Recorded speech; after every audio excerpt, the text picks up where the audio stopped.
नमस्कार दोस्तों, स्वागत है आप सभी लोगों का। तो एसी थ्योरी का आज हमने सेकंड पार्ट पढ़ने वाले हैं और इस सेकंड पार्ट के अंदर हमने स्टार और जो डेल्टा कनेक्शन होते हैं उसके बारे में बात करेंगे। तो चलिए स्टार्ट करते हैं कि स्टार क्या होगा और डेल्टा क्या होगा। तो ये मैंने आपको जो कल जो है बता दी थी कि स्टार क्या होगा और डेल्टा क्या होगा। और ये अपना जो चैप्टर का जो नाम था वो पॉलीफेज सिस्टम था और इसके अंदर मैंने आपको बताया भी था कि अपने जो मेनली जो बात करेंगे वो करेंगे 3 फेज के बारे में। तो पहला अपने बात करेंगे इसके अंदर जो आज अपने बात करेंगे, सबसे पहले बात करेंगे स्टार कनेक्शन के बारे में। तो स्टार कनेक्शन के बारे में जो था कल मैंने आपको बताया था कि इसके अलग नाम क्या क्या है। इसको टी संयोजन भी बोलेंगे, इसको वाई भी लिखा मिलेगा या इसको तारा, हिंदी में तारा लिखा भी मिलेगा। मतलब इन तीनों चारों में से कोई भी आपको नाम लिखा मिल सकता है। अब आपने देखा था कि इसके अंदर 3 फेज मिलेंगे और 3 फेज के साथ साथ एक न्यूट्रल भी मिलेगा। मतलब अगर आप लोग देखें इसका इस तरीके से, ठीक है, यहाँ आप लोग जो है वो कंबाइंडिंग दिखा सकते हो इस तरीके से, ठीक है, इस तरीके से। इसका मतलब ये हुआ कि यहाँ जो अपने पास जो 3 फेज बाइंडिंग है, अगर आप लोग यहाँ से देखेंगे तो इसके अंदर आपको 3 फेज मिलेंगे, ठीक है, जिसके नाम अपने क्या लिखेंगे, आर, वाई और बी लिखेंगे। और जहाँ ये तीनों फेज आपस में शॉर्ट होंगे उस पॉइंट पर किरचॉफ के नियम के अकॉर्डिंग अगर आप लोग देखें तो टोटल करंट का मान 0 होगा, टोटल वोल्टेज का मान भी क्या होगा, 0 होगा। तो यहाँ से अपने को जो मिलेगा वो मिलेगा न्यूट्रल पॉइंट। तो इसका मतलब आप लोग ये बात याद रखेंगे, जो स्टार कनेक्शन होगा उसका जो नाम है, अन्य जो नाम है, इसको ध्यान रखना। इस पद्धति को या स्टार कनेक्शन को जो क्या बोला जाता है, ठीक है, इसको 3 फेज 4 तार सिस्टम बोलेंगे। पहली बात आपको ये याद रखना, इसको 3 फेज क्या बोलेंगे, 4 तार पद्धति बोलेंगे। दूसरी बात क्या याद रखेंगे कि इसके अंदर आपको क्या मिलेगा, 3 फेज मिलेंगे और एक क्या मिलेगा, न्यूट्रल मिलेगा। और 3 फेज और एक न्यूट्रल मिल रहा है, इसका मतलब क्या हुआ, यहाँ मैं इसके स्पेसिफिकेशन लिख देता हूँ, ठीक है। यहाँ आप लोग थोड़ा सा देखें इसको,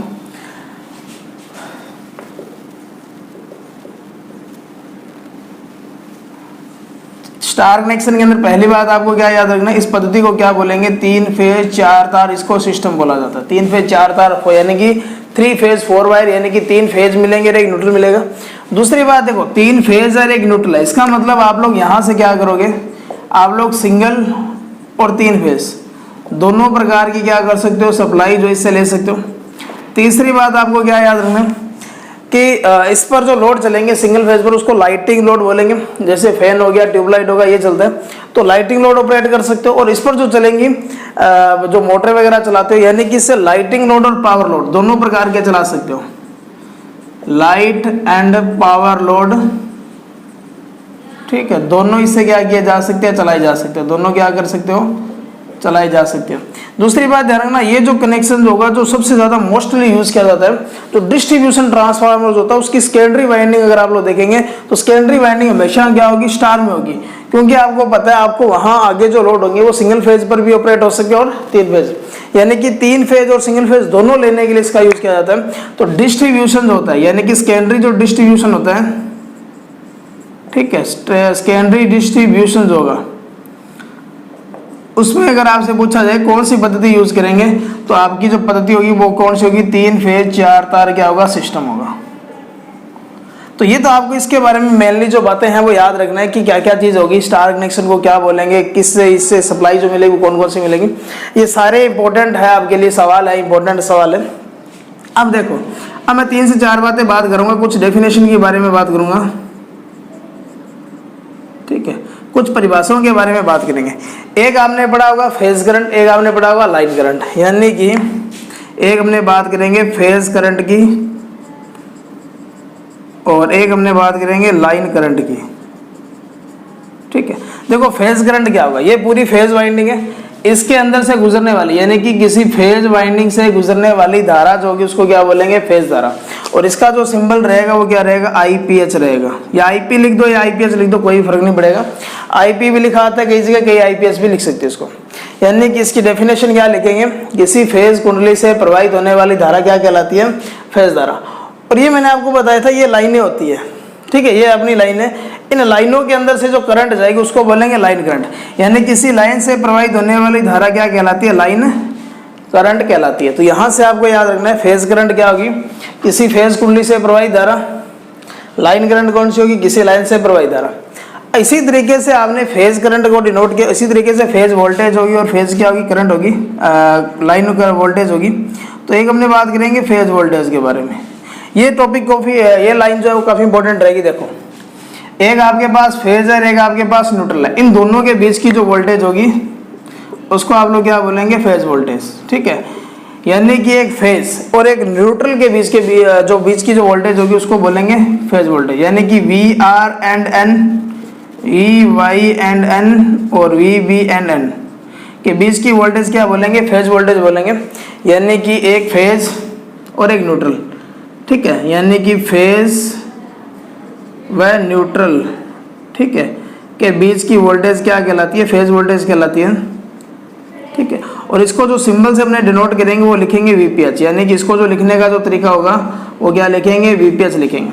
और ये मैंने आपको बताया भी था जब मैंने आपको वोल्टमीटर पढ़ाया था, आपने वोल्टेज पढ़ी थी, कि सिंगल फेज की सप्लाई के अंदर अगर आपसे पूछा जाए कि जो वोल्टेज होगी वोल्टमीटर जब मेजर करेगा, क्योंकि अगर आप लोग यहाँ इन दोनों के बीच में वोल्टमीटर लगाओगे तो वो जो आपको जो रीडिंग देगा वो हमेशा कौन सी देगा, वो फेज वोल्टेज देगा। इसी तरीके से अगर हमने बात करें लाइन वोल्टेज की, ठीक है, लाइन वोल्टेज क्या होगी, कोई भी दो फेज ले लीजिए आप लोग, आर ले लो चाहे वाई ले लो, चाहे वाई और बी ले लेते हैं, ठीक है, चाहे आप लोग आर और बी, यानी कि कोई भी दो फेज होंगे तो इन दोनों के बीच की जो वोल्टेज होगी वो क्या कहलाती है, लाइन वोल्टेज। यानी कि दो फेजों के बीच की जो वोल्टेज होगी वो क्या कहलाएगी, लाइन वोल्टेज। यानी कि दो फेजों के बीच की वोल्टेज।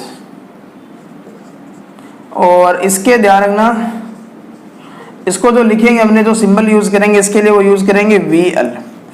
अब मैंने आपको ये भी बात बताई थी कि तीन फेज की जो सप्लाईज होगी वहां जो वोल्टेज होगी वो हमेशा कौन सी होगी, वो लाइन वोल्टेज होगी।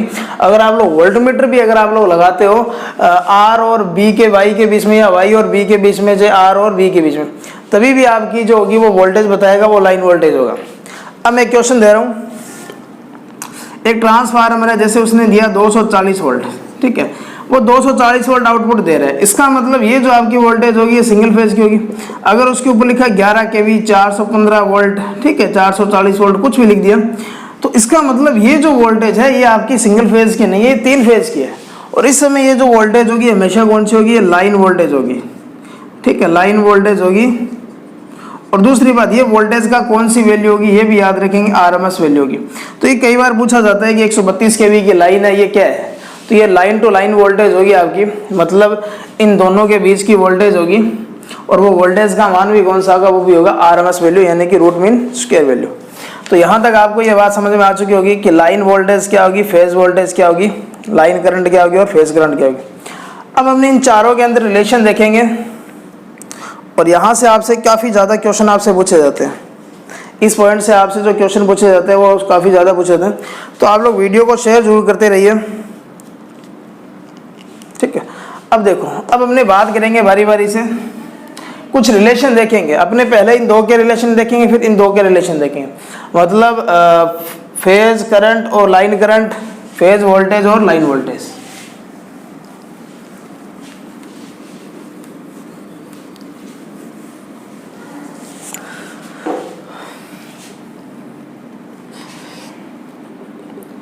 एक हमने बात करेंगे IP एंड IL के मध्य संबंध, ठीक है, यानी कि लाइन धारा और फेज धारा के बीच में रिलेशन देखेंगे। देखो, ये अपना फेज है, ये अपनी लाइन है। यहाँ से देखो, अगर ये जनरेटर होगा तो करंट बाहर निकालेगा और मोटर होगा तो करंट अंदर की ओर लेगी। इसका मतलब यहाँ से जो करंट निकल रही है या इसके अंदर आ रही है, यहाँ से जो करंट निकल रही है वो इधर जाएगी, वो लाइन के अंदर क्या रहेगी, सेम। मतलब आपकी लाइन और फेज जो है वो सीरीज में है। इसका मतलब ये हुआ कि लाइन करंट और फेज करंट आपकी क्या रहेगी, यहाँ से क्या रहेगी, बराबर रहेगी। मतलब क्या रहेगा, IL और IP, ठीक, IPH भी लिख सकते हैं इसको। ये दोनों वैल्यू क्या रहेगी, यहाँ से क्या रहेगी, सेम रहेगी। तो ये इंपॉर्टेंट आपको याद रखना है कि लाइन धारा और फेज धारा। दूसरी बात, अगर आपसे पूछा जाए कि स्टार कनेक्शन है उसमें लाइन धारा और फेज धारा का रेशो क्या होगा, तो आप लोग यहाँ से देखें, ये लाइन धारा और फेज धारा, लाइन धारा का मान अगर 5 है तो फेज धारा का मान भी 5 होगा। इसका मतलब वैल्यू कितनी आएगी, 1। तो लाइन धारा और फेज धारा का जो रेशियो अगर आपसे पूछा जाए तो इसकी रेशियो आपको क्या याद रखना है, 1 अनुपात क्या रहेगा, 1 रहेगा। तो ये भी आपको यहाँ से याद रखना। दूसरा जो आता है रिलेशन, वो काफ़ी इंपॉर्टेंट रहेगा। आपको निकालना है लाइन वोल्टेज और फेज वोल्टेज के बीच में रिलेशन निकालना है। देखो इसका आप लोग वैसे तो आपको पता है यहाँ पर कि लाइन वोल्टेज होगी वो फेज वोल्टेज का क्या होगा, √3 गुना होगी। लेकिन इससे अलग ही देखेंगे, 2-3 चीज़ें नई कंसेप्ट निकल कर आएंगे। देखो ये अपने पास फेज वोल्टेज है, ये R फेज की है, ये Y फेज की, और ये किसकी फेज की है, ये V फेज की है। इसका दूसरा टर्मिनल इसको इधर दिखाओगे तो ये -VB दिखाओगे नेगेटिव सीक्वेंस के अंदर, इसको इस तरीके से दिखाएंगे और इसको इस तरीके से दिखाएंगे अपने, ठीक है, ऐसा ही होगा। अब आप लोगों को पता है कि यहाँ से लेकर यहाँ तक, यानी कि जो फेज वोल्टेज होगी इन दोनों के बीच का जो फेज डिफरेंस होगा वो कितना होगा, वो होगा यहाँ पर 120 डिग्री, और ये एकदम सेंटर से गुजर रहा है, यानी कि अब देखो 1 2 3 4 5 और 6, तो ये पूरा 360 होगा। अब 60 के टुकड़ों में डिवाइडेशन हो गया। अब आपको पता है कि मेरे को लाइन वोल्टेज और फेज वोल्टेज के बीच में रिलेशन चाहिए, तो मैं यहाँ काम क्या करूँगा कि अपने पास फेज एक ये रहा, दूसरा फेज ये रहा, तो दो फेजों के बीच की जो वोल्टेज होगी, मतलब यहाँ से जो वोल्टेज का मान निकल कर आएगा अपने पास, ठीक है, दो फेजों के बीच की जो वोल्टेज होगी वो यहाँ से निकलेगी इस तरीके से। इस वोल्टेज को बोलेंगे VRB, ठीक है, अगर ये R और B के बीच में। अब देखो ये एकदम सेंटर से गुजर रही है, तो ये काम क्या करेगी, इसका ये जो एंगल जो बनेगा, अब कितना बनेगा, ये बनेगा 30 डिग्री, ठीक है, ये एंगल कितना बनेगा, 30 डिग्री बनेगा। अब अगर आप लोगों ने WC अगर आप लोगों ने पढ़ा तो आप लोगों ने एक समांतर चतुर्भुज के नियम का यूज पढ़ा होगा कि एक पॉइंट पर अगर 3 बल काम करेंगे, एक पॉइंट पर अगर 2 बल काम करें, जैसे ये P हो गया और ये Q हो गया, और इन दोनों के बीच का एंगल क्या, अल्फा है, तो इसका जो रिजल्टेंट जो होगा, परिणामी जो होगा, ये R जो होगा, इसको लिखेंगे R² बराबर P² Q² plus 2PQ cos alpha. इसका मतलब P की जगह अगर आप लोग देखें तो ये VB है, Q की जगह देखेंगे तो ये VR है, और R रिजल्टेंट की जगह ये आपका VR भी रहेगा। एंगल ये अल्फा का जो मान होगा दोनों के बीच का, तो R और B के बीच का एंगल कितना रहेगा, 60 डिग्री रहेगा, ऐसा ही होगा। अब आप लोग यहाँ पाई था अपने लगाए समांतर चतुर्भुज का नियम, तो देखो क्या बनेगा, तो ये होगा अपने पास R की जगह होगा तो ये VRV का स्क्वायर होगा, फिर इन दोनों का स्क्वायर चलेगा, P का स्क्वायर और Q का स्क्वायर। ये माइनस था, ये इसको आपने जो, ठीक है, इसको लेंगे तो ये प्लस का ही रहेगा, और फिर हमने देखें इसको क्या आएगा, 2PQ यानी कि 2VRVB, और cos60 का मान कितना आएगा, 1/2, इन दोनों को काट देंगे। अब आपको पता है कि 3 फेज की जो लाइन होगी उसके अंदर VR, VB और VY ये तीनों जो होगी फेज वोल्टेज होती है, ये तीनों क्या रहेगी, फेज वोल्टेज होगी।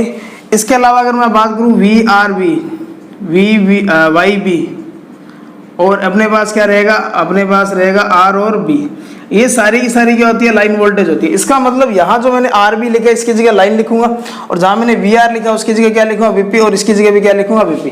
तो अब आप लोग देखो ये जो बनेगा ये VL का स्क्वायर बनेगा, ये आपका बनेगा VP का स्क्वायर, ये भी VP का स्क्वायर बनेगा। अब देखो ये VR और VB है, इन दोनों की जगह मैं क्या लिखूंगा, VP, तो VP को VP से गुणा करूंगा तो VP का क्या बन जाएगा, स्क्वायर, तो VL का स्क्वायर होगा वो 3 VP का स्क्वायर रहेगा। जब मैं इसका स्क्वायर हटाऊंगा तो इस पर क्या आएगा, रूट।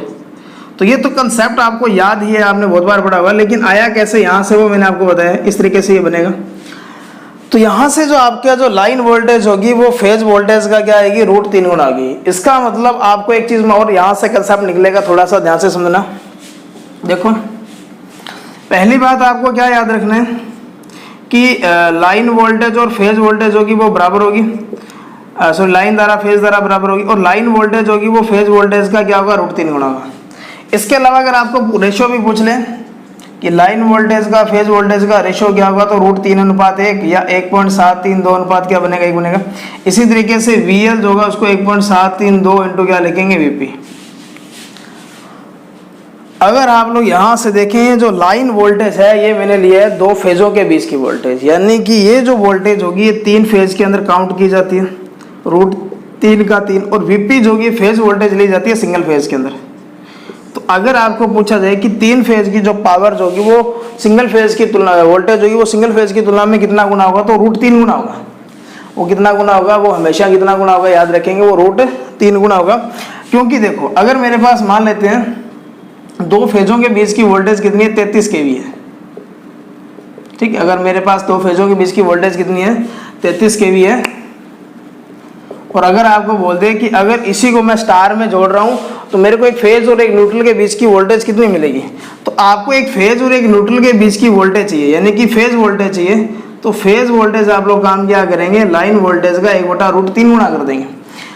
इसका मतलब ध्यान रखना कि जो लाइन वोल्टेज है वो 33 और ये √3, इसका जब डिवाइडेशन करेंगे तो कोई ना कोई वैल्यू मिलेगी, और वो जो वैल्यू होगी वो आपकी कौन सी वैल्यू होगी, वो होगी आपकी फेज वोल्टेज। इसका मतलब अगर आपको फेज वोल्टेज दे रखी है, अगर मान लेते हैं कि एक फेज और एक न्यूट्रल के बीच की वोल्टेज 200 है, अगर मैं √3 से गुणा करूंगा तो क्या मिलेगा, लाइन वोल्टेज मिलेगा। तो इसका मतलब ये हुआ कि जो लाइन वोल्टेज है वो 3 फेज की वोल्टेज है और जो फेज है वो सिंगल फेज की। तो लाइन वोल्टेज होगी वो फेज वोल्टेज होगी, यानी कि 3 फेज की जो वोल्टेज होगी वो सिंगल फेज का कितना गुना होगा, वो याद रखेंगे कितना गुना होगा, वो √3 गुना होगा। इसके अलावा एक चीज और देखें, लाइन वोल्टेज होगी आपकी, ठीक है, यहाँ से थोड़ा सा देखें, अगर मैं यहाँ से फेज वोल्टेज निकालूं तो लाइन वोल्टेज का √3 गुना होगा, यानी कि 1/√3 होगा। और 1/√3 जो होगा इसकी अगर वैल्यू देखें हमने, ठीक है, 1/√3 का जो मान आएगा, इसका मान आएगा 0.57। इसका मतलब आपको याद रखना है जो वीपी जो होगा ये 0.57 इंटू क्या रहेगा, लाइन वोल्टेज रहेगा। अगर एग्जाम के अंदर ऐसा लाइन मिले तो आप लोग कंफ्यूज मत होना, क्योंकि उसने काम किया कि इस फेज वोल्टेज का मान पूछा आपसे, ठीक है। तो फेज जब निकालोगे तो ये √3 भाग में जाएगा, तो ये दे सकता है या 0.57 आपको मिल सकता है। तो ये बात आप लोग याद करेंगे, यहाँ से याद रखेंगे। तो ये तो अपने पास थी लाइन वोल्टेज और फेज वोल्टेज। अब अपने पावर के बारे में देखेंगे, ठीक है। पावर का फार्मूला देखो किस तरीके से बनेगा, उसके बाद मैं 2-3 कंसेप्ट बताऊंगा आपको यहाँ से, वो समझेंगे। देखो पावर, देखो 3 फेज के अंदर जो पावर होगी,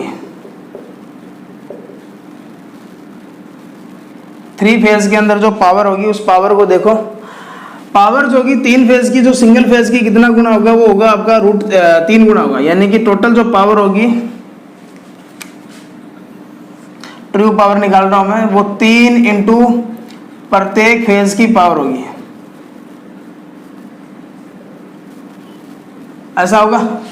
अब आप लोग यहां से देखेंगे प्रत्येक फेज की जो पावर ली थी वो वीपी आईपी क्या लिया था, cos फाई लिया था। तो यहाँ 3 into VP IP cos phi, और ये अपनी क्या थी, ट्रू पावर।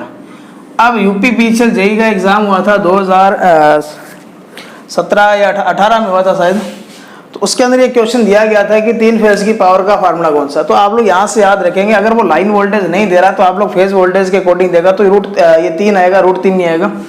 दूसरी बात देखें, वीपी जो होगा वो लाइन वोल्टेज का √3 गुना होगा, और आईपी जो होगा वो क्या रहेगा, IL, ऐसा ही होगा। अब आप लोग काम क्या करेंगे, इस फार्मूले के अंदर वीपी की जगह ये रखेंगे और आईपी की जगह ये रखेंगे। तो PT जो होगा वो क्या आएगा, 3 इंटू VL बटा में √3, और IL इंटू क्या आएगा, cos फाई आएगा। इस 3 को अगर मैं √3 से करूँगा तो ये 3 √3 इंटू √3 होगा, और एक √3 क्या होगा, कैंसिल हो जाएगा यहाँ से। इसको ऐसे भी लिख सकते हो 3 को, और ये डिवाइडेशन में √3 बड़ा, इसको ऐसे लिखेंगे तो ये कैंसिल होगा यहाँ से। तो आपका जो फार्मूला एक और बनेगा वो √3 VL IL क्या बनेगा, cos फाई बनेगा। तो आपको 2 फार्मूले याद रखने पड़ेंगे पावर के, कि अगर आपको वो क्या पूछ रहा है, ट्रू पावर पूछ रहा है, तो अगर वो फेज वोल्टेज और लाइन दे रहा है तो आप लोग क्या लिखेंगे, √3 लिखेंगे। लेकिन जब वो आपको क्या दे रहा है, लाइन दे रहा है, तब आप लोग जो यूज करेंगे वो क्या करेंगे, √3 यूज करेंगे। अब √3 की जगह आपको 1.732 वैल्यू दी जा सकती है इस तरीके से। अब देखो ये जो मैंने पावर आपको बताई है ट्रू पावर है। अगर आपको अपरेंट पावर पूछे, आपको अगर रिएक्टिव पावर पूछे तो देखो क्या होगा। तो अगर मैं इसकी रिएक्टिव पावर निकालूं 3 फेज के अंदर, तो ये मैंने आपको सिंगल फेज में भी बताया था। तो रिएक्टिव पावर 2 फॉर्मूले बनेंगे, 3 वीपी आईपी, यहाँ cos था तो यहाँ क्या आएगा, साइन फाई आएगा, बस इतना ही चेंजिंग करना है। और दूसरा क्या आएगा, √3 VL IL क्या आएगा, साइन फाई। तो आपको काम क्या करना है, अगर रिएक्टिव पावर पूछ रहे तो cos नहीं आएगा, वहाँ क्या आएगा, ये साइन आएगा। तीसरा आपको क्या याद रखना है, अपरेंट पावर याद रखना है, ठीक है। अपरेंट पावर जो होगी, अपरेंट पावर के अंदर ना साइन आएगा ना cos आएगा। तो PA जो होगा आप लोग क्या याद रखेंगे, 3 VP IP, और क्या याद रखेंगे, PA बराबर क्या होगा, √3 VL और IL। तो यहाँ से आपकी जो टोटल जो पावर के जो फार्मूले बनेंगे वो टोटल 6 बनेंगे। आपको याद रखना केवल एक ये और एक ये, बाकी आप लोग काम क्या करेंगे, जब रिएक्टिव पावर बोलेगा तो यहाँ कोस की जगह यहाँ क्या आएगा, साइन आएगा, और जब अपने अपरेंट पावर या भासी पावर निकालेंगे तो यहाँ जो होगा वो कुछ भी नहीं आएगा। जब भी आप लोग 3 फेज मोटरों के सवालों की जब कैलकुलेशन करेंगे तो वहाँ अगर आपको जब वोल्टेज दे दी, जैसे 11 kV दे दी, तो ये वोल्टेज हमेशा याद रखेंगे, ये हमेशा कौन सी होगी, ये लाइन वोल्टेज होगी। ठीक है, तो ये तो बात होगी इसके अंदर। अब अपने आगे देखें, तो अब मैं यहाँ इसके अंदर देखो कुछ चीज़ें और दोबारा बता रहा हूँ, ध्यान से समझेंगे।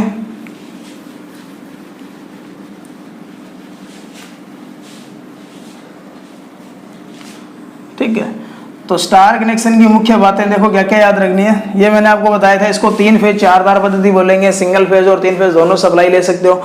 उसके अलावा इससे अपने लाइटिंग लोड और पावर लोड दोनों चला सकते हो। जो सेकेंडरी डिस्ट्रीब्यूशन होता है उसके अंदर जो पद्धति यूज़ की जाती है वो आपकी यही होती है, ये आपको यहाँ से याद रखना। उसके बाद मैंने आपको बताया था लाइन धारा फेज धारा बराबर होगी, लाइन वोल्टेज और जो फेज वोल्टेज होगी वो √3 गुना होगा। इसके अलावा जो वीपीज होगा वो 1/में √3 इंटू VL होगा, मतलब 0.57 इंटू क्या होगा, VL होगा।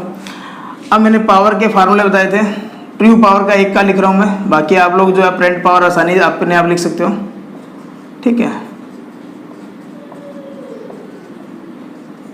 अब देखो यहाँ इस डायग्राम को देखो आप लोग, अब इस डायग्राम को देखना, देखो ये अपनी R यानी कि फेज वोल्टेज है, ये भी क्या है, फेज वोल्टेज है। तो दोनों जो फेज वोल्टेज है इन दोनों के बीच का जो फेज डिफरेंस है यहाँ से यहाँ वो कितना 120 है।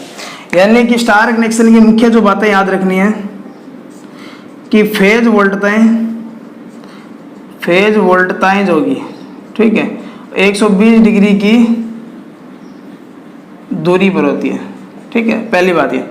दूसरी बात क्या याद रखोगे, ये अपनी लाइन वोल्टेज है, ये कौन सी वोल्टेज है, ये फेज वोल्टेज है। ये फेज वोल्टेज रहेगी और ये क्या रहेगी, ये अपनी कौन सी रहेगी, ये लाइन रहेगी।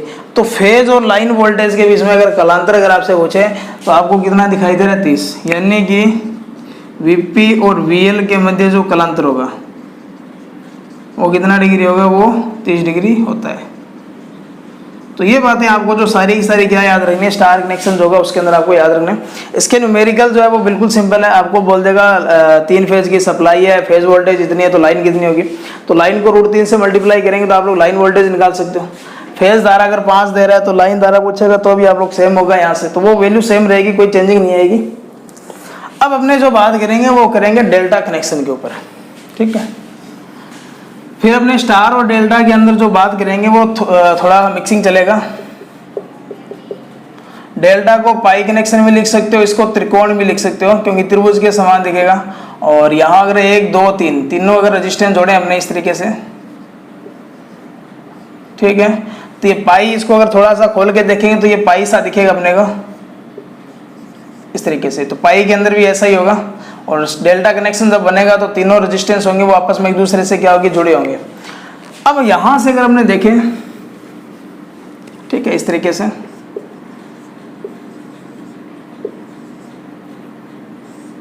अगर आप लोग इसको त्रिकोण को देखेंगे इसको, तो ये U1 हो गया, ये U2, ये V1, ये V2, ये W1 और ये W2। तो ये अपना U1 हो गया, ये U2 हो गया, V1 हो गया, V2 हो गया। ठीक है, फिर यहाँ ये पूरा ये तार यहाँ से लेकर यहाँ तक शॉर्ट है जिसको W1, ये पूरा W1 ही है, और यहाँ क्या आएगा, W2। ठीक है, ऐसे ही होगा, ये पूरा तार शॉर्ट है। इसका मतलब ये पाई कनेक्शन भी इसको बोला जाता है। और ये अभी DRDO का एग्जाम हुआ था, उसके अंदर ये क्वेश्चन पूछा भी गया था। देखो अब इसके अंदर देखो डेल्टा के अंदर क्या क्या बातें याद रखेंगे। डेल्टा के अंदर अगर आप लोग देखेंगे तो आप लोग देखेंगे तो इसके अंदर क्या होंगे, 3 फेज होंगे। यानी कि डेल्टा जो कनेक्शन होगा उसके अंदर 3 फेज होंगे, पहली बात आपको याद रखना है।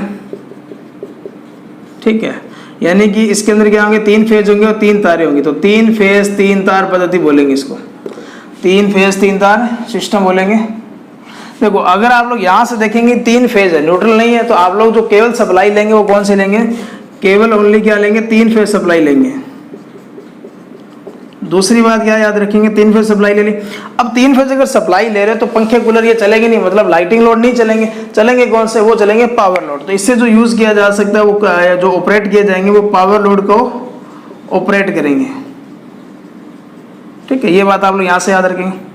फिर देखो अगर मैं यहाँ देखूँ, अब अपने लाइन वोल्टेज और उनमें रिलेशन देखेंगे, यानी कि अब जो अपने पॉइंट चलेंगे वो चलेंगे VL, इसको यहाँ से लिख देते हैं,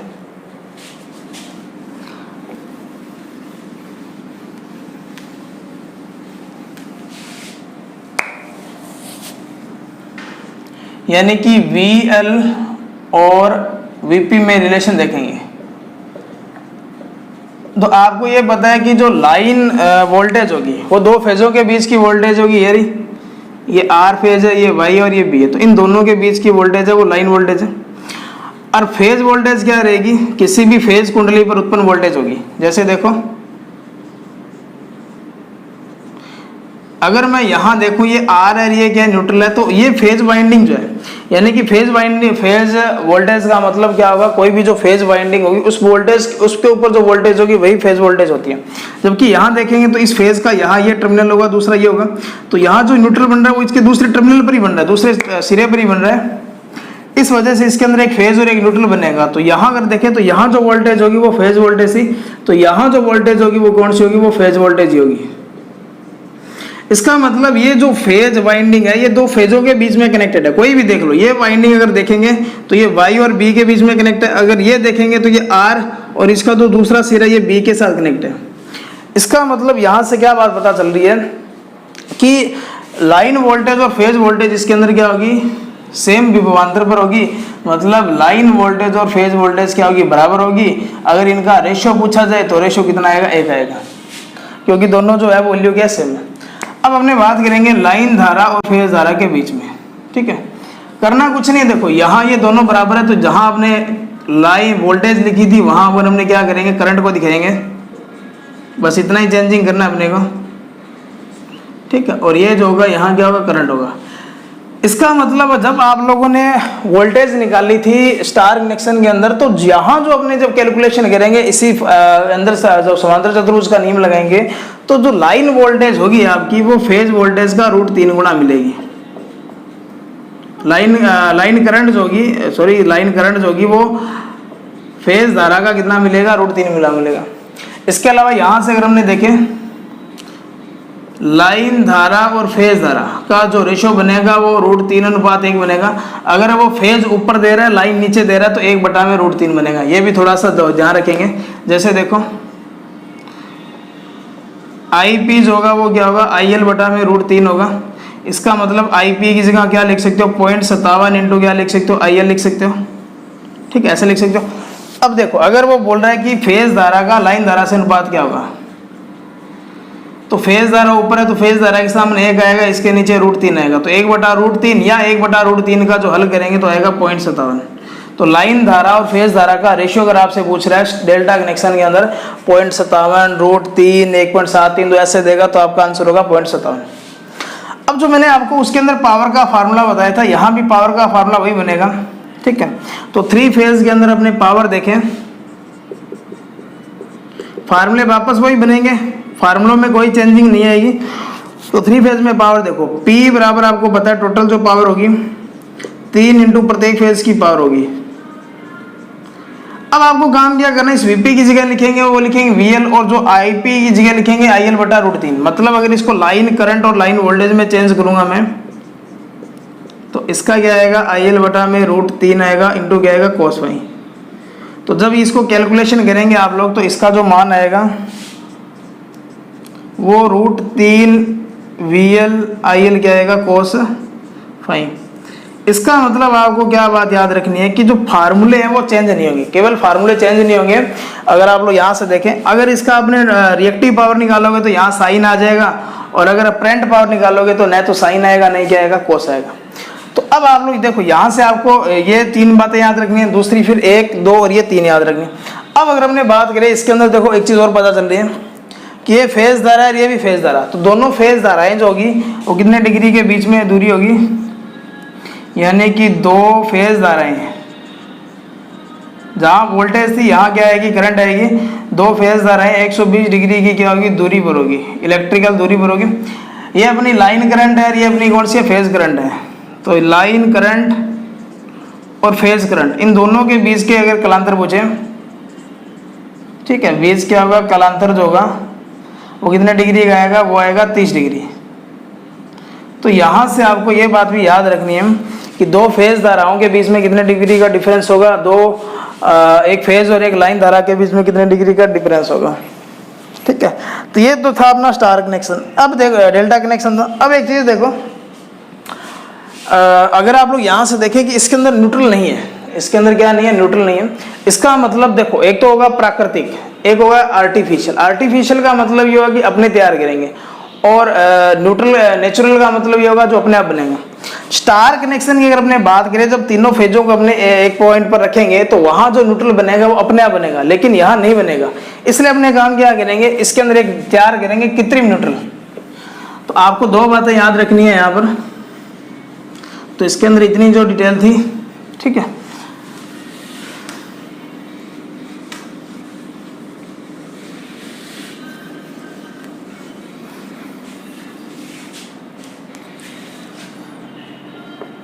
देखो अब हमने बात करेंगे आर्टिफिशियल न्यूट्रल। देखो आर्टिफिशियल न्यूट्रल जो तैयार किया जाता है वो किया जाता है डेल्टा के अंदर। एक तो सवाल आपसे ये पूछा जा सकता है कि आर्टिफिशियल न्यूट्रल जो होगा वो किस में यूज करेंगे, तो आपको डेल्टा कनेक्शन नहीं देगा, वहां पर आपको देगा 3 फेज 3 तार पद्धति, 3 फेज 3 तार सिस्टम, यानी कि 3 फेज 3 तार सिस्टम के अंदर इसका यूज करेंगे। अब देखो काम क्या करेंगे कि ये अपने पास क्या है, डेल्टा कनेक्शन है, ठीक है। अपने को काम क्या करना है, न्यूट्रल बनाना है। न्यूट्रल बनाने का मतलब ये हुआ कि आपको जो वोल्टेज करनी है वो जीरो करनी है, किसकी, फेजों की। तो आप लोग काम क्या करेंगे यहां पर,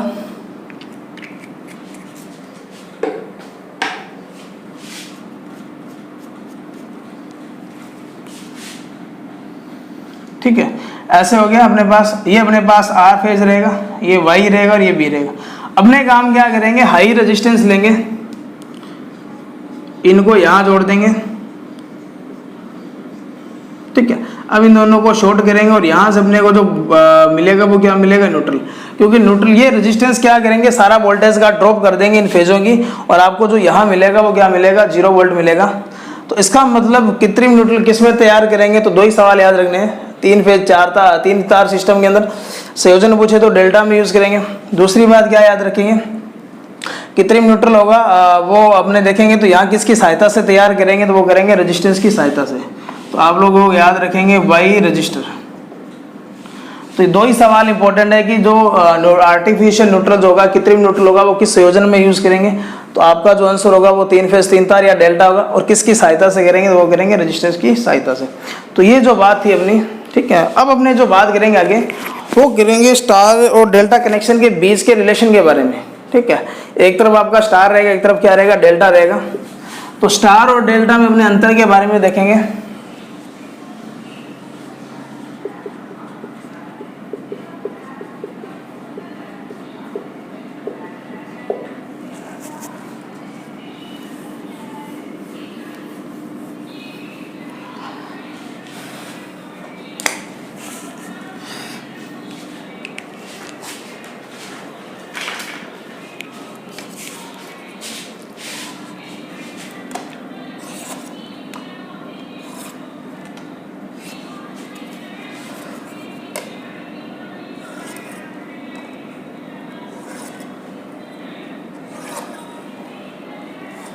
देखो यहाँ हमने बात करेंगे स्टार की, और यहाँ हमने बात करेंगे डेल्टा की, ठीक है।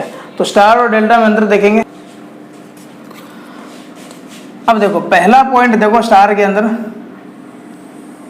देखो सबसे पहले इसके अंदर क्या बात याद रखनी, इस पद्धति को बोलेंगे 3 फेज 4 तार, इसको क्या बोलेंगे, 3 फेज 3 तार। दूसरा देखो इसकी सहायता से आप लोग काम क्या करेंगे, सिंगल फेज और 3 फेज दोनों जो सप्लाई है वो ले सकते हो। इसके अंदर क्या करेंगे, 3 फेज सप्लाई ले सकते हैं, ओनली क्या होगा, 3 फेज सप्लाई ले सकते हैं, ठीक है। दूसरी बात क्या याद रखेंगे, इससे आप लोग काम क्या कर सकते हो, लाइटिंग एंड पावर दोनों प्रकार के जो लोड है वो चला सकते हो। इसके द्वारा जो चला सकते हो केवल क्या करोगे, पावर लोड। अगर आपको ये पूछा जाए कि पावर लोड किसकी सहायता से चलाई जा सकती है, किस संयोजन में चलाई जा सकते हैं, तो आपका ये दोनों पद्धति रहेगी। लेकिन अगर बोले केवल पावर लोड, केवल ओनली अगर पूछा जाए तो आपका क्या रहेगा, डेल्टा कनेक्शन ही रहेगा या 3 फेज 3 तार पद्धति रहेगी। चौथी जो बात देखें, इसके अंदर लाइन धारा और फेज धारा बराबर रहेगी, जबकि इसके अंदर लाइन धारा जो होगी वो फेज धारा का √3 गुना होगी। ठीक है। पांचवी बात अगर देखें तो ये जो लाइन वोल्टेज होगी वो √3 इंटू क्या रहेगी, फेज वोल्टेज रहेगी, जबकि इसके अंदर अपने बात करें तो लाइन और फेज वोल्टेज बराबर रहेगी। ठीक है। अब देखो जो मैंने आपको अभी बताया था कि लाइन धारा, इसमें लाइन वोल्टेज और फेज वोल्टेज के बीच में 30 डिग्री का डिफरेंस रहेगा, इसके अंदर लाइन धारा फेज धारा के बीच में 30 डिग्री, वो तो अपने को पता है। अब जो दो ही बातें इंपॉर्टेंट है वो देखो क्या याद रखना है, इंसुलेशन जो होगा, इंसुलेशन जो होता है वो वोल्टेज पर क्या करेगा, डिपेंड करता है। और एक मैंने वीडियो बीएचएम के ऊपर डाल रखी है, आप लोग वहां इंसुलेशन पढ़ सकते हो। इंसुलेशन होगा अगर आपके पास सेम लाइन वोल्टेज है, क्या है, सेम लाइन वोल्टेज है, कि जैसे देखो ये मेरे पास कौन सा कनेक्शन है, ये स्टार कनेक्शन है, तो आर एन और वाई और बी, और ये मेरे पास क्या है, डेल्टा है। ठीक है, ये मेरे पास क्या है, डेल्टा है। तो इंसुलेशन जो होगा वो हमेशा क्या बात पर डिपेंड करेगा, वो करेगा वोल्टेज पर। तो यहाँ अगर देखें लाइन वोल्टेज अगर आप लोग देखें 415 है, तो फेज वोल्टेज लगभग देखेंगे 230 होगी। यहाँ अगर लाइन वोल्टेज 415 है तो फेज वोल्टेज भी 415 होगी। तो दोनों तरफ लाइन वोल्टेज तो सेम है, दोनों तरफ लाइन वोल्टेज तो सेम है, लेकिन फेज वोल्टेज यहाँ अलग है, यहाँ अलग है। तो इस वाइंडिंग को अगर देखेंगे तो यहाँ इंसुलेशन आपको क्या चाहिए, कम, क्योंकि इंसुलेशन जो होगा वो वोल्टेज पर क्या करेगा, डिपेंड करेगा। तो यहाँ वोल्टेज कम चाहिए, जबकि यहाँ वोल्टेज क्या चाहिए, ज़्यादा, क्योंकि इस वाइंडिंग को आप लोग 415 वोल्टेज के लिए क्या करोगे, इंसुलेट करोगे। तो इंसुलेशन जो होगा इसके अंदर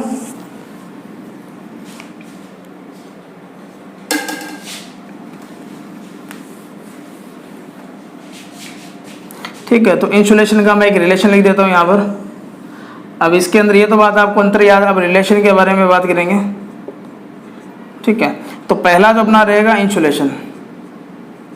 तो इंसुलेशन ध्यान रखना, जो स्टार के अंदर इंसुलेशन चाहिए, जो डेल्टा में चाहिए, डेल्टा में क्या चाहिए, ज़्यादा चाहिए। तो डेल्टा बराबर क्या होगा, क्योंकि लाइन और इसके अंदर कितने √3 का डिफरेंस है, तो √3 इंटू क्या रहेगा, स्टार में इंसुलेशन। अगर आपको यहाँ से क्वेश्चन पूछे कि समान लाइन वोल्टता के लिए किस संयोजन के अंदर ज़्यादा इंसुलेशन की आवश्यकता होगी, तो वो आपका होगा डेल्टा। कितना गुना ज़्यादा होगा, स्टेयर का √3 गुना का। फिर देखो, फिर बात आती है प्रतिरोध की। ठीक है, प्रतिरोध देखो, ऊपर वाला मेरे को साफ करना पड़ेगा। अब देखो यहाँ से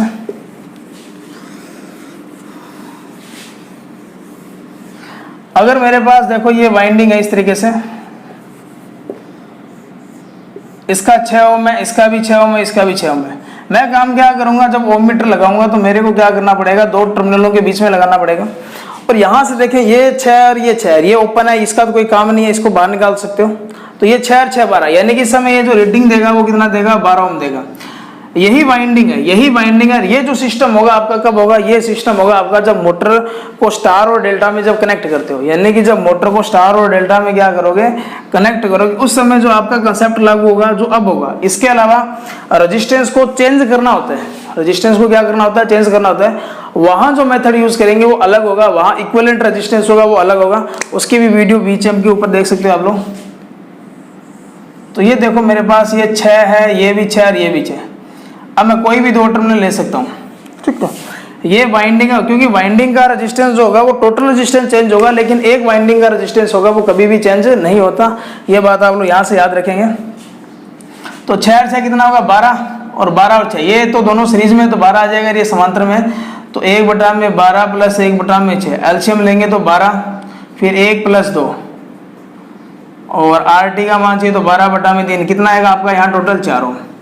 इसका मतलब ये हुआ कि प्रतिरोध होगा डेल्टा के अंदर अगर रेजिस्टेंस देखें तो 1/3 इंटू क्या होगा, स्टार का होगा।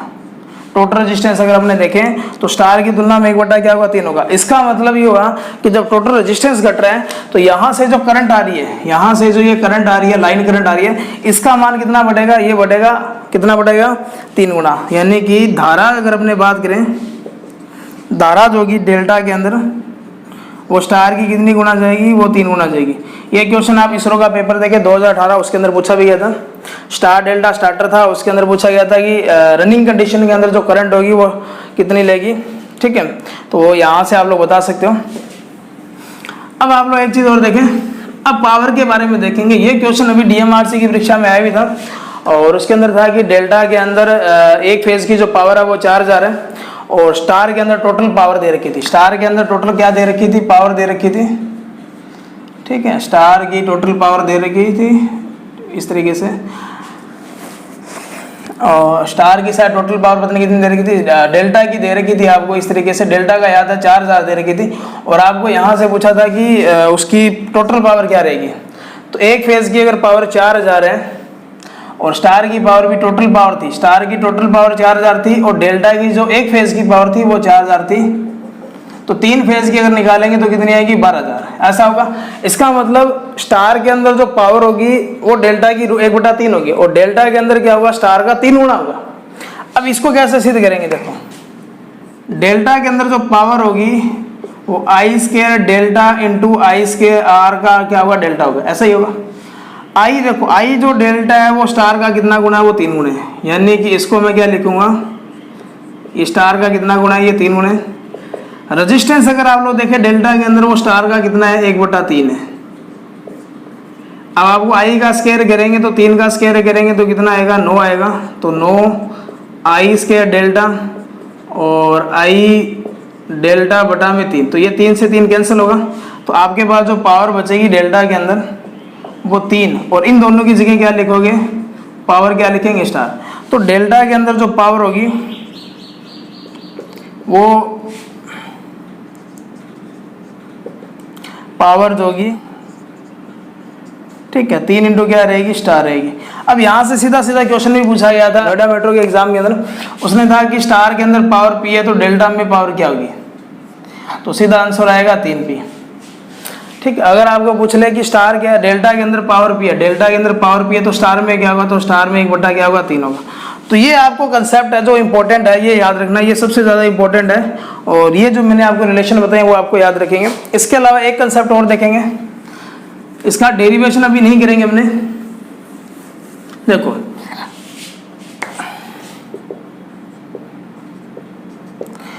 अब पांचवा जो कंसेप्ट है वो एक फेज ओपन होने पर है, यानी कि अगर एक फेज ओपन हो गया,